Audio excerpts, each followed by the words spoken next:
గురుగారు, మన ఇంట్లో ఏ శుభకార్యం జరిగినా ముందుగా వినాయకుడికి పూజ చేస్తాం. అది అంటే ఎందుకు అలా చేస్తారు? దానికి ఉన్న ప్రత్యేకత ఏమిటి? వినాయకుడిని పూజ చేస్తే కూర్చునే శక్తి పెరుగుతుంది. వినాయకుడిని పూజ చేసే విధానాలు అనేకం. మట్టితో వినాయకుడిని చేయడం, రాగి లోహంతో కూడుకున్న ప్రతిమలో వినాయకుడిని పూజించడం, నల్లటి పోకచక్క రూపంలో పెళ్ళయ్యార్ అంటారు అరవదేశీయులు, తమిళ ప్రాంతీయులు. పెళ్ళయ్యార్ అన్న పేరిట నల్లని పోకచక్క రూపంలో గణపతిని పూజించడం, అలాగే తెలుగునాట పసుపు ముద్ద రూపంలో వినాయకుడిని పూజించడం, ఇలా మనం గమనిస్తూ ఉంటాం.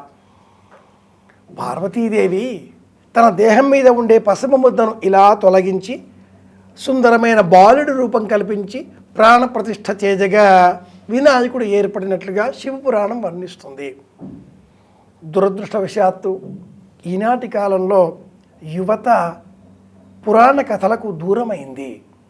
ఎంతసేపు చేతిలో ఉండే ఆ చరవాణి ద్వారా ఏ లోకంలో ఏ విధమైన అనైతిక కార్యకలాపాలు జరుగుతున్నాయో, జిగుప్సాకరమైన హింసాకరమైన సినిమాలతో కూడుకున్న ప్రదర్శనలతో కూడుకున్న అంగాంగ ప్రదర్శనలతో కూడుకున్న అంశాలపైన దృష్టి కేంద్రీకరిస్తూ ఇలాంటి వార్తలు విరివిగా చూస్తున్నటువంటి నేపథ్యంలో వినాయకుడి కథ, వినాయకుడి ప్రతిమను పూజించే విధానం, వినాయకుడిని పూజించకంటే పూర్వం పసుపు ముద్ద గణాధిపతిని ఎందుకు పూజించాలి, అసలు పూజిస్తారా, పూజించాక ఏం చేయాలో, ఇలాంటివన్నీ వారికి తెలవకుండా పోతున్నాయి. దోషం పెద్దవారిదే. కోపబడి తిట్టి కొట్టి అయినా వారి చేత చేయించే బాధ్యత ఇంట్లో ఉండే పెద్దవారిది. ఆవు చేలో మోస్తే దూడ గట్టున మేస్తుందా? పిల్లలు వారి మానాన వాళ్ళు ఏదో సెల్ ఫోన్ చూసుకుంటున్నారు అని వదిలేస్తే మైళ్ళ దూరం వెళ్ళిపోతారు. జాగ్రత్త. పిలిచి చెవి మెలిపెట్టి కూర్చుండబెట్టి వినాయకుడి పూజను చేయించాలి. వినాయకుడి ముందర కూర్చొని బింగీళ్ళు తీయాలి, గుంజీళ్ళు తీయాలి 21 సార్లు. ఓ బొజ్జ గణపయ్య నీ బంటు నేనయ్య ఉండ్రాళ్ళ మీదికి దండు పంపు అని ఇలా ఎందుకు పట్టుకుంటామంటే ఈ చివరన ఉండే వేగినస్ అనే నరాన్ని పట్టి లాగితే గుండె మీద బరువు తగ్గుతుంది, వివేకం కలుగుతుంది. పెద్ద చెవులు విజ్ఞానానికి ప్రతీక. కనుకనే వినాయకుడి ముందు చేసిన తప్పులు ఒప్పుకొని 2 చేతులు పట్టుకొని యువత బింగీళ్ళు తీయాలి, గుంజీళ్ళు తీయాలి.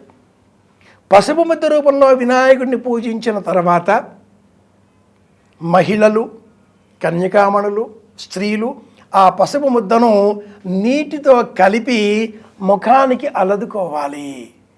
వినాయకుడి యొక్క వివేకం మనకు కలిగింది అంటూ ఆనందించాలి.